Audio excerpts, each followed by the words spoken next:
Hello friends, welcome back to my YouTube channel teaching world classes. और आप पढ़ रहे हैं अकाउंटेंसी विद पूर्णिमा। आज हम करने जा रहे हैं next part of accounting ratio. आज हम स्टार्ट करने वाले हैं नेक्स्ट सम, जो कि आपको पता है प्रीवियस वीडियो में हमने 10 सम्स कवर कर चुके हैं। फर्स्ट वीडियो में हमने 5 सम कवर किए थे और नेक्स्ट वीडियो में 10 तक, 5 to 10। आज हम कर रहे हैं क्वेश्चन नंबर 11 से। ठीक है, तो क्वेश्चन नंबर 11 में क्या कहा है वो हम देखते हैं। Answer number 11। ठीक, आंसर नंबर 11 देखते हैं हम क्या कह रहा है question. Current liabilities of a company were 1,75,000 and its current ratio was 2:1. It paid 30,000 to a creditor. उनकी जो है करंट लायबिलिटीज कितनी गिवन है? 1,75,000। आपको पता है करंट रेशियो का फॉर्मूला क्या होता है? Current ratio is equal to current assets upon current liabilities. आपको करंट रेशियो गिवन है 2:1। करंट एसेट्स नहीं पता आपको, करंट लायबिलिटीज आपको पता है 1,75,000। ठीक है, आगे आपने देखा इन्होंने कहा है कि आपने 30,000 क्रेडिटर को पेमेंट की है, उसके बाद हमारा रेशियो कितना होगा वो हम देखते हैं। पहले हम करंट एसेट्स फाइंड कर देते हैं क्रॉस मल्टीप्लाई करके। 1,75,000 into 2 is equal to current asset. तो अगर हम ये देखते हैं तो this is 3,50,000 is equal to current assets. ये हमारी हो चुकी हैं करंट एसेट्स। आगे हम देखते हैं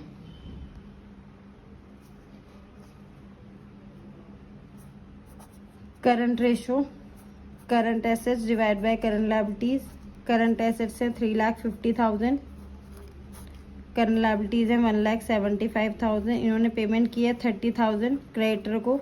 तो पेमेंट क्या किया होगा? कैश दिया होगा आपने, तो कैश करंट एसेट्स का पार्ट होता है, तो वो करंट एसेट्स में से ही माइनस हो जाएगा। क्लियर? फिर आगे हम देखते हैं 3,20,000, यहाँ पर ही हो जाएगा 1,45,000। 30 से 30 कट, इसको डिवाइड करेंगे तो कुछ समथिंग ये आ जाएगा 2.21:1। क्लियर है? ये था आपका क्वेश्चन नंबर 10। आई होप आपको ये क्लियर हो गया होगा। नेक्स्ट क्वेश्चन करते हैं, क्वेश्चन नंबर 12। आंसर 12। तो क्वेश्चन रीड करते हैं, क्या कह रहा है क्वेश्चन नंबर 12 में? Ratio of current assets 3 lakh, of current liabilities 2 lakh. Current assets हैं 3 लाख एंड करंट लायबिलिटीज हैं 2 लाख। 1.5:1 करंट रेशियो हो गया आपका। ठीक, चलिए ये तो चीज़ आपको समझ में आ गई। करंट एसेट्स कितनी गिवन है? 3 लाख। करंट लायबिलिटीज कितनी हो गई आपकी? 2 लाख। तो रेशियो आपको पता है कितना आ जाएगा? इनको डिवाइड कर देंगे तो 1.5:1। ठीक, ये हो गया आपका करंट रेशियो। आगे इन्होंने कहा accountant of the firm is interested in maintain a current ratio 2:1। Accountant ये चाह रहा है कि वो करंट रेशियो जो मेंटेन करे उस फर्म का 2:1 होना चाहिए। Bye paying of a part of current liabilities. तो इसका मतलब उन्हें कुछ पार्ट पे करना है करंट लायबिलिटीज का। अब आपको पता है वो करंट लायबिलिटीज पे करेंगे तो एज यूजुअल कैश में से भी कुछ पेमेंट होगी। क्लियर? तो उन्होंने कहा है paying of a part of current liabilities, compute amount of the current liabilities that should be paid so that the current ratio at the level of 2:1। Current ratio चाहिए हमें 2:1। करंट एसेट्स है हमारे पास 3 lakh, current liabilities है हमारे पास 2 लाख। अब हमें कुछ minus करना है, हमें नहीं पता तो हमने x माइनस कर दिया, न्यूमरेटर से भी और डिनोमिनेटर से भी। क्लियर? अब हम x की वैल्यू फाइंड करेंगे, that is our current liabilities. Cross multiplication होगा 4 lakh minus 2x is equal to 3 lakh minus x। ये इधर आकर माइनस हो जाएगा। 4 lakh minus 3 lakh is equal to minus x plus 2x। ये x की वैल्यू कितनी बचेगी? 1 लाख। तो आपने करंट लायबिलिटी कितना पे किया है? 1 लाख पे किया है आपने करंट लायबिलिटीज। आई होप आपको ये क्वेश्चन क्लियर हो गया होगा। और 1 लाख आप इसमें से माइनस करेंगे, इसमें से माइनस करेंगे, तो आपका 2:1 करंट रेशियो मेंटेन हो जाएगा। चलिए आते हैं नेक्स्ट क्वेश्चन की तरफ बढ़ते हैं। Question number 13। क्वेश्चन नंबर 13 में क्या कहा गया है वो हम चेक कर लेते हैं। Ratio of current assets 8,75,000। Answer number 13। Current assets given है 8,75,000। करंट लायबिलिटीज गिवन है 3,50,000। रेशो है करंट रेशो 2.5:1। ठीक है इतना। आगे देखते हैं। Firm wants to maintain current ratio 2:1 by purchasing goods on credit. अब हमें गुड्स परचेज करने हैं क्रेडिट पर, तो क्रेडिट पर परचेज करना है। करंट रेशो हमें चाहिए 2:1। 8,75,000 डिवाइड बाय 3,50,000। हमें कुछ परचेज करना है तो स्टॉक भी परचेज इंक्रीज हो जाएंगे, यानी करंट एसेट इंक्रीज होगी और करंट लायबिलिटी ऑल्सो इंक्रीज, क्योंकि क्रेडिट पर हमने परचेज किया। सेम क्रॉस मल्टीप्लीकेशन होगा। 3,50,000 डिवाइड बाय 2 मल्टीप्लाई 2 करेंगे तो 7 लाख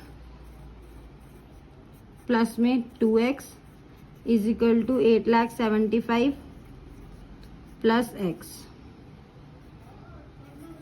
2x माइनस x ये इधर आ जाएगा, इक्वल्स टू 8,75,000 माइनस 7 लाख, तो वैल्यू आ जाएगी x इज इक्वल टू 1,75,000। तो यानी कि कितना आपने स्टॉक परचेज किया है, आपने क्रेडिट पर परचेज किया है 1,75,000। क्लियर है इतना। चलिए नेक्स्ट क्वेश्चन की तरफ बढ़ते हैं। Question number 14। क्वेश्चन नंबर 14 में क्या कहा गया है, चलिए हम देखते हैं। आंसर नंबर, अब हम कर रहे हैं आंसर नंबर 14, जिसमें आपको कहा गया है a firm had a current assets 5 lakh. Firm के पास करंट एसेट्स हैं 5 लाख रुपीज़ और उन्होंने पे किया है करंट लायबिलिटीज़ पे की हैं। कितनी पे की हैं करंट लायबिलिटीज़? 1 लाख रुपीज़ पे किया है। ठीक है, बट आपको करंट लायबिलिटीज़ की जो वैल्यू है वो नहीं पता, वो तो एक्स वैल्यू है। इन्होंने कहा है करंट रेशो है आपका 2:1 जो मेंटेन रखना है। तो आप करंट लायबिलिटी पे करने से पहले बताइए, 1 लाख रुपीज़ पे करने से पहले और 1 लाख रुपीज़ पे करने के बाद बताइए। तो करंट रेशो का फॉर्मूला होता है हमारा current assets divide by current liabilities. Current ratio हमने 2:1 रखा। करंट एसेट्स 5 लाख और ये आपको पता नहीं है, तो यहाँ पर आपने देखा ये करंट लायबिलिटीज एक्स होंगी, इसमें से माइनस कर रहे हैं हम 1 लाख, जो आप 1 लाख पेमेंट कर रहे हैं। तो आप करंट एसेट्स में से 1 लाख कैश पे करेंगे। क्लियर है। तो यहाँ से आपने पे किया, अब आप एक्स की वैल्यू निकालेंगे, यानी कि ये आ जाएगा आपका बिफोर पेमेंट। तो आप देखते हैं 2x ये cross multiply minus 2 lakh is equal to 4 lakh. 5 lakh minus 1 lakh, ये माइनस है इधर आकर प्लस हो जाएगा। 6 lakh is equal to 2x। x की वैल्यू हो जाएगी आपकी 3 लाख। ये हो गया आपका बिफोर पेमेंट करंट लायबिलिटीज। क्या हो गया ये? Before payment current liabilities. After payment find कर लेते हैं हम। करंट लायबिलिटीज थी 3 लाख, इसमें से आपने कितनी वैल्यू पे कर दी है? 1 लाख रुपीज़ पे कर दिए हैं, तो आपकी करंट लायबिलिटीज आ जाएंगी 2 लाख पे करने के बाद। और अगर हम वर्किंग कैपिटल फाइंड करते हैं, current assets minus current liabilities. Current assets से हमारी करंट एसेट्स कितनी है हमारी? 5 lakh minus current liabilities 3 lakh. ये बिफोर पेमेंट फाइंड कर रहे हैं हम, तो ये होगा आपका 2 लाख। ये तो है आपका बिफोर पेमेंट। और वर्किंग कैपिटल आफ्टर पेमेंट का फाइंड करते हैं। Current assets minus current liabilities 5 lakh minus 2 lakh, तो ये आ जाएगा आपका 3 लाख। सॉरी, ये पे करने के बाद तो करंट एसेट्स भी हमारी कम हो जाएंगी ना, जो आपने पे किया, तो करंट एसेट्स भी हमारी 4 लाख हो गई। करंट एसेट्स भी 4 लाख हो गई। 2 लाख माइनस किया तो 2 लाख ही आपकी ये आ जाएगी वर्किंग कैपिटल। दोनों ही केस में वर्किंग कैपिटल 2 लाख रहेगा, आफ्टर पेमेंट और बिफोर पेमेंट। क्लियर है। आफ्टर पेमेंट क्यों? क्योंकि आपका करंट एसेट भी डिक्रीज हो जाएगा। और बिफोर पेमेंट के केस में करंट लायबिलिटी रहेगा 3 लाख और आफ्टर पेमेंट के केस में आपका करंट लायबिलिटी रहेगा 2 लाख। आई होप आपको ये क्वेश्चन क्लियर हो गया होगा। क्वेश्चन नंबर 14 ट्रिकी नहीं है, थोड़ा सा देखने में लग रहा था, बाकी ये इजी क्वेश्चन है। क्वेश्चन नंबर 15 करते हैं। चलिए मैं रीड करती हूँ क्वेश्चन नंबर 15 क्या कह रहा है। क्वेश्चन नंबर 15 ये कह रहा है कि स्टेट गिविंग रीज़न। अब आपको रीज़न देने हैं कुछ, इसमें आता है इम्प्रूव, डिक्लाइन और ये सब चीज़ें देखने को मिलेंगी। तो पहले हम ये देख लेते हैं कि क्वेश्चन में कहा गया है क्या है। State giving reason whether the current ratio will improve, decline और विल हैव नो इफेक्ट। 3 चीज़ें होंगी, या तो हमारा कोई रेशियो जो है इम्प्रूव होगा, या हमारा रेशियो डिक्लाइन होगा, या हमारा रेशियो में कोई चेंज नहीं होगा। 1 मार्कर एमसीक्यू के लिए ये चीज़ बहुत ज़रूरी है, आपको पता होना चाहिए कहाँ पर कौन सी चीज़ आपके लिए यूज़फुल होगी। तो इसलिए सारे कॉन्सेप्ट आपके क्लियर होने चाहिए। रेशियो है आपका 2:1, ये क्या है आपका करंट रेशियो। क्लियर, इसको यही मेंटेन रखना है। अगर इससे कम होता है तो डिक्लाइन, इससे ज़्यादा होता है तो इम्प्रूव, और कोई इफेक्ट नहीं आता रेशियो में तो नो इफेक्ट। ठीक है, चलिए cash paid to trade payables. First part, current ratio का फॉर्मूला होता है current asset divide by current liabilities. अगर हम यहाँ पर देखें, सपोज कीजिए 20,000 मेरी करंट एसेट है, 10,000 मेरी करंट लायबिलिटीज है। आपने कैश पेड किया है क्रेडिटर को, सपोज कीजिए 5,000, तो कैश में से भी माइनस होगा और क्रेडिटर में से भी माइनस होगा। तो यहाँ पर वैल्यू आ जाएगी 15,000 डिवाइड बाय 5,000, तो ये वैल्यू हो जाएगी, ये रेशियो आ जाएगा 3:1। तो यहाँ पर क्या हो गया, ये इम्प्रूव। ठीक है, इतना समझ में आ रहा है। तो ये था आपका केस 1 जिसमें करंट रेशियो हमारा क्या हो रहा है, इम्प्रूव हो रहा है। तो इस तरीके से आपको बस चेक करना है आपका करंट रेशियो इंक्रीज, डिक्रीज या नो चेंज, क्या चीज हो रही है। नेक्स्ट में क्या है, बिल पेबल डिस्चार्ज, यानी कि बिल्स पेबल की पेमेंट की है, सेम करंट रेशियो और current asset divide by current liability, इसमें से कुछ माइनस किया है, इसमें से कुछ माइनस किया है, तो यही सेम वाला ट्रीटमेंट हो जाएगा। बिल्स पेबल भी करंट लायबिलिटीज का पार्ट होते हैं, तो यहाँ पर भी क्या हो जाएगा, ये इम्प्रूव। यहाँ पर ये डिजिट मैंने लेट सपोज किया था 2:1 रेशियो था, तो 20,000 10,000, आप 2,000 1,000 2 लाख 1 लाख कुछ भी आप ले सकते हैं, जो भी आपको लेना है। क्लियर, करंट लायबिलिटीज की जहां जहां पेमेंट होगी वहां पर ये याद रखिएगा कि करंट एसेट्स भी आपकी माइनस हो रही होंगी। क्लियर है इतनी चीज। चलिए आगे बढ़ते हैं, part 3, bill receivable endorse to a creditor. Bill receivable जो है आपने किसको दे दिए, क्रेडिटर्स को दे दिए। Current ratio current asset divide by current liabilities, आपके 20,000 था और ये 10,000 थे। आपने क्या करा, बिल रिसीवेबल्स किसको दे दिए, क्रेडिटर को दे दिए। ठीक, तो ये भी आपके कम हो गए 5,000 से, और ये भी आपके कम हो गए सेम, क्योंकि बिल रिसीवेबल आप किसी को दे रहे हैं क्रेडिटर को, तो क्रेडिटर भी डिक्रीज हो रहे हैं आपके, और बिल रिसीवेबल यानी करंट एसेट भी डिक्रीज हो रही है, तो ये भी सेम आपका इम्प्रूव हो जाएगा।